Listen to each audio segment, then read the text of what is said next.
అసలు పండుగ అంటేనే ఒక అందమైన పదం, నిండుగా ఉండే పదం, కడుపు నింపే పదం, మనసు నింపే పదం, అందరూ కలిసి ఆహ్లాదంగా ఐశ్వర్యాన్ని పంచుకునే పదం.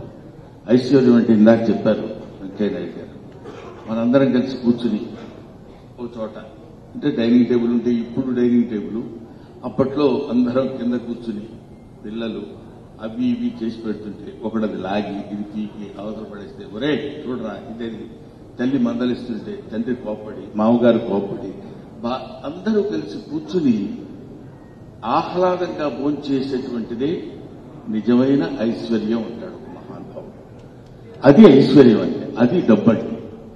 అంతేకాదండి, డబ్బంటే ఏదో ఊరికెప్పుడు ఈ ఐశ్వర్యం తీసుకెళ్లి బ్యాంకులో జమ చేయండి అంటే కుదరదు.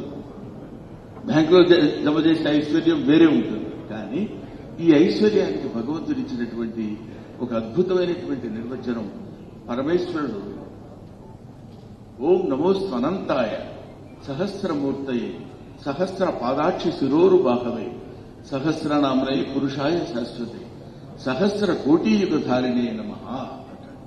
సహస్ర కోటి యుగాల్ని ధరించినటువంటి ఓ తండ్రి నీకు నేను నమస్కరిస్తున్నానని. మనకి తల్లిదండ్రులు ఎవరంటే మన తల్లిదండ్రులు, మన పిల్లలు, మన పిల్లలు, మన పిల్లలు, వాళ్ళ తల్లులు, వాళ్ళ తండ్రులు, వాళ్ళ తల్లులు, వాళ్ళ తండ్రులు, జగతః పితరౌ వందే పార్వతీ పరమేశ్వరం. ఈ సకల సృష్టిని ఇచ్చినటువంటి ఆ మహనీయుడు ఇదిగో ఇలాంటి పండుగలు పబ్బాలు ఎందుకు పెట్టాడంటే చాలా జాగ్రత్తగా పరిశీలించగలిగితే మనకు తెలిసిన విషయం ఏంటంటే ఈ 3 పండుగలు ఉన్నాయి. మనకున్నటువంటి 3 మతాలకు సంబంధించినటువంటి సంక్రాంతి పండుగ జనవరి, డిసెంబర్ క్రిస్టియానిటీ, ఆ తర్వాత మళ్లీ వెంటనే వచ్చే రంజాన్ పండుగ. ఇవి ఒక్క మట్టికి మాత్రమే ఏ రకమైనటువంటి